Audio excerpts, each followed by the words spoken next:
I'm Lin. And I'm Leo. Welcome back to Yoga with Lin and Leo. And welcome to our sequence today. Today we're going to touch a little bit on balance. So hopefully you're on your mat. You'll need some equipment today. We've got 2 yoga bricks, a belt, and I'm sitting on 2 foam pads. If you don't have yoga bricks, you can always use a couple of extra foam pads to put your hands onto, because we're just using them in Dandasana, a seated pose. If you don't have a belt, use a cord or a tie. If you don't have any equipment, then just a couple of folded blankets will be all right. Okay, so we're going to start in Adho, Mukha, Svanasana. So dog facing down pose. So coming into this kneeling position, having your hands a little bit forward. So you can see that Leo is moving her hands. So try to get this correct action where your hands are a little bit in front of your shoulders. You can see here the middle finger is facing forward. And these palms really need to push down. So they're like suction pads. So they're like paws. So we just see that we get that. And also this is really great to work in this way. Just take a few moments before you lift up, because it helps with the typing hands. So I'm sure some of you are, well, all of us live in this world today, and there's so much computering and computer work with the fingers, and this is a really good way to put a little bit of weight onto these palms and really open them so much. Now lengthen your tailbone and see that you lift your abdomen. So you have to try and stand up without standing up, but not to arch your back here. So you have to see, this is not where we're going today, absolutely not. So you have to see that your back is supported, these frontal hips are lifted, so that you become supported in your own body. Tuck your toes under and get ready to go up. Up you go into Adho Mukha Svanasana. So just be there for a few moments. Try not to make too many adjustments to start with. Just see that you're grounding into those palms, how we were describing that really good contact with the floor, reaching up through the arms. See that you get that length through the side waist and lift those buttocks as high as you can. Now see, with all of that length, that you're lifting those legs, pulling the thighs up, kneecaps, and then see, can you push those legs away from the abdomen? Can you push those legs away from the belly? See if you can get that action, see if you can get that opening. Soft inhalation and exhalation. Just bending your knees now and coming back into Adho Mukha, Vrkasana, big toes together, and just rest there. Get your breath for a few moments before we come for the standing pose. So when you're in this position, it just is a wonderful opportunity to open the lower back and to really feel the extension in those legs, in the backs of the thighs, in the front of the thighs, in the shins, in the front of the feet. Okay, so now coming up and standing up. So we're coming for Utkatasana. So feet are together. So in Utkatasana, we start from a really good Tadasana. So most of you will be familiar with the mountain pose. You see here Leo's working with the feet together. It's really important that you do look down and you see that the feet are together. Now, it's quite often when we're teaching, when we say together, some people are not quite sure. But there needs to be that sharpness. So just so that you know there's a sharpness there. And lift your toes and see that your toes lift and spread all the way to the little toe side. It's always a challenging action. You can practice this. There's lots of different ways you can spread your toes. I think even now they have these toe spreaders that help with this action. But to get that really nice broadness in the sole of the foot will give you a really good balance. And as we're working on balance today, perfect to be practicing on your feet. You can also use one of those rollers, foot roller, to really try to get some manipulation and palpate those soles of the feet. We're coming for Utkatasana, so we're going to start with taking the arms up into Vrkasana. Now when you take those arms up, you're reaching the arms so that you get all of this really lovely length from the hip all the way to the diaphragm, this dome area here. So you've got to see this space is really extended. Then softening the knees, and just imagine you've got a chair behind you. You've got to take the whole of the thighs right back as if you were to sit back on that chair. So go and see that you extend, go and see that the front ribs move back. Yes, perfect. And then go and see that it's almost like, you know, you are really hovering, but with control, Take a breath in and come up and releasing the arms. So do practice Utkatasana. You can practice it several times. We're going to move on with the sequencing with Vrkasana tree pose. So how we're going to practice this is by having a little bit of support on the wall. So firstly, we're going to have a belt. This is handy. Just have that handy if you have one. This is so if the foot comes to here, that's not really going to open this groin. So we have to learn to open the groin. So I'm going to show you a few ways of doing that. All right. So take your back to the wall. Take your back to the wall so that you are standing nice and tall. This way you can have complete support of the wall, bending your right leg and then taking the leg up so that the sole of the foot is coming towards the inner leg here. Now eventually this heel will go right up to the groin and the foot will be level, so quite often we find that the toes go over here, so you know we have to aim to get this correct. So even in this position, even if you can get this action, sometimes it can be quite challenging. So we will show you with the belt shortly. So when you're in this position, when you take the foot in this position, you've got to see that you lift up again out of the pelvis, and there is a lengthening from this inner groin all the way towards the knee itself. So you've got to kind of find a little bit of action in this pose, and of course to keep your foot there is very challenging. So you have to push it against the thigh and the outer thigh against the foot. So this real connection going on. So this should keep you in good stead until you start refining a little bit more. So we'll show you the belt now. So if you need to use the belt, you take the belt around the lower leg in this way, and then bring the leg up any amount, yes, any amount, and hold. Maybe that you have to keep hold of the belt, and that's absolutely fine too. We find this a lot with students when they first start or when they're introduced to this balance. Okay, we're going to take the arms up now, so keep that connection and then see if you can take the arms up. So some of you may be still holding on to the belt, but you may be able to take both the arms up. Now don't forget you've got the wall support.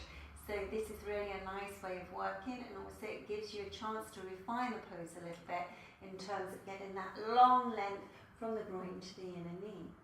However, you can have a go, of course, away from the wall and see how good your balance is once you get the hang of some of these subtleties, and then release in. We're going to do the other side now. Can I just point out that the higher the lycra level in your trousers, the harder it is to keep your foot in place. And when we work in the centre, we do work in yoga shorts. Yeah, we always work in yoga shorts, so we don't have that problem. So it's always worthwhile investing in some shorts for your yoga practice, because skin on skin is much easier to practice. That's a really good point. Okay, other side now. So taking your left leg, you may have done a couple of sides by now. Just repeat, keep with us, keep doing, keep practicing. So with this Vrkasana, this is really the start of the outward rotation. So this area needs to rotate, which means to say that this calf here, eventually you have to make a little bit of space or room in the back of the knee. So what I want to show you on this side is just to release the leg slightly and just see that there is a little bit of space coming here, there's a little bit of space there, yeah, and that rotation so that you get a little bit more opening. And then see that you're coming up into this action, or with the belt or without the belt. So remember this extension from here to here. Alright, now lifting up through the centre of the body, and then see if you can take those arms up. See if you can take those arms all the way up. Yes. So quite often when we're trying to balance in the middle of the room, it's quite difficult to keep the foot there, and as we were saying, you know, clothing does make a big difference. But once you seem to be able to get this action, then you can come away from the wall and see if you can practice in the centre of the room. You can see Leo's having a go here, doing this action, and then extending the arms up. Yeah. It's quite challenging when you've got one leg to stand on. It's a challenging thing, but it's a good pose to practice. And then release it. So it's always good to practice your balance, and you can practice your balance in all different ways. Even when you're out and about or cleaning your teeth, you can just stand on one leg. This kind of gives you a little bit of understanding of how you can lift up through the centre of the body. So you see here I'm standing on one leg. If you're standing, brushing your teeth, this is a really good way of practicing. And balancing is a really important thing for everybody, and it will improve just your general ability to walk and be mobile as you get older. Yes, we're all for that. We're all for being able to get out of that chair in our later years. Okay, so we're coming down to floor level now for Dandasana. Now, I really love this pose, but it hasn't always been. This next pose we're going to practice shortly, it's not always been my favourite pose. And I know it's not Leo's favourite pose either. So we're just going to work in Dandasana. This Parpuna Navasana we're coming to. So, yes. So we're starting a really good Dandasana, and the reason why we bring this into our sequencing is that we prepare. Iyengar Yoga is all about the precision and alignment, the symmetry, but also the priming of the body. And this is the beauty about the sequencing, is that we can prepare the body for the different actions. And we know that for the boat pose, Parpuna Navasana, you're going to need to have really strong legs, really straight legs. So we're going to initiate this in our Dandasana now. So these legs have got to be pulling up and lengthening, moving deeply into the body. Now the feet, there's all different ways you can practice with the feet, but we're going to stay here so that you get a little bit more life in it. This is a really good, nice way of working, but I want you to bring those toes a little bit closer to you so you really do activate the legs. And then you can move the feet a little bit this way. Pressing into your bricks, you can see that Leo is sitting on a couple of foam pads just to get that lift in the spine, and to press into those bricks and lift up through the chest. So you need as much lift away from the diaphragm as possible. So this upper chest region needs to be active. So those back shoulder blades deeply in and moving down towards the waist side. And breathe, of course. This is really a beautiful environment for your breath. Okay, so we're going to release this action, and now we're going to come into Parpuna Navasana. Oh, okay.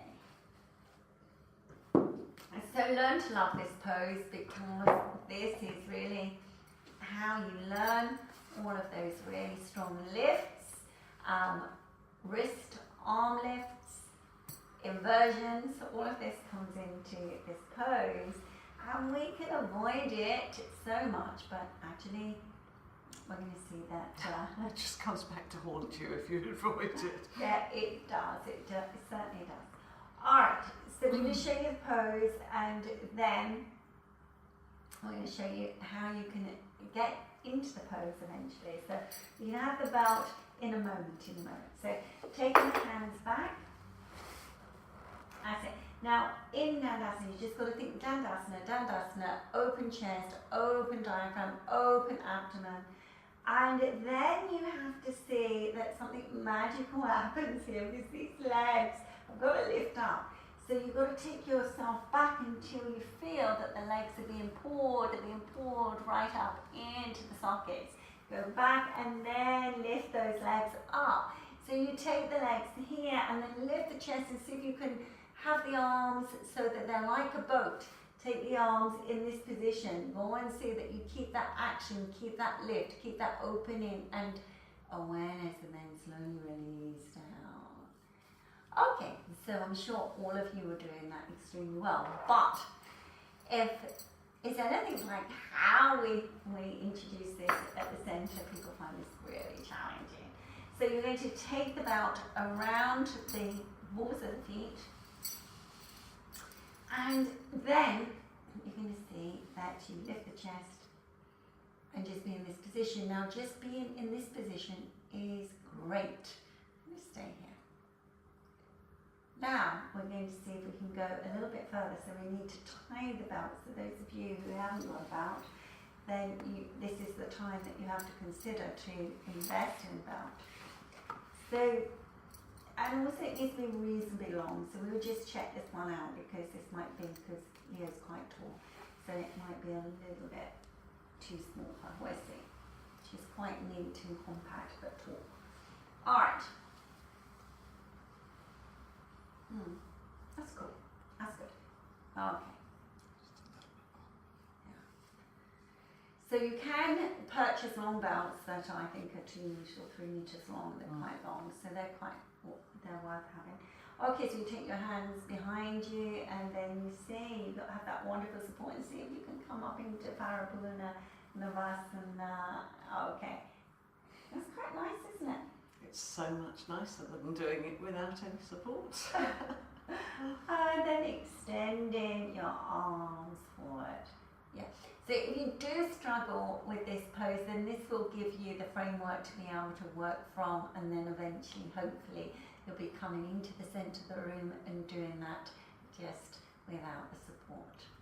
But you just want to stay here, don't you? Remember, it's quite lovely. It's like sitting on a couch, really. There you go. Like sitting on a couch. Alright, and then releasing. That's grand. Maybe in Dandasana. Now, we're going to take this belt off. Now, we're coming into a twisted action called, it's just a twist in Dandasana. Now, if you feel that your back is dropping, then sit on a little bit of support, maybe a foam pad or two.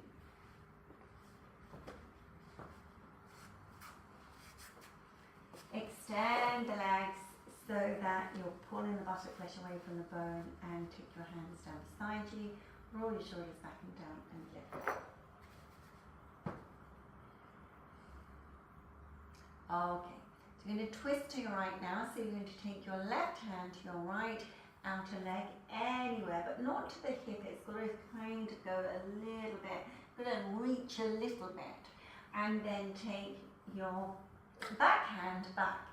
So you've got to see that you've got one hand forward, one hand back, and the middle bit's got to go up and turn that back shoulder. So you're turning to your right, so your right shoulder is moving back strongly, keeping these legs absolutely straight and level. Keep the legs nice and level, keep the toes spreading, and be there. And then releasing, we'll come to the other side.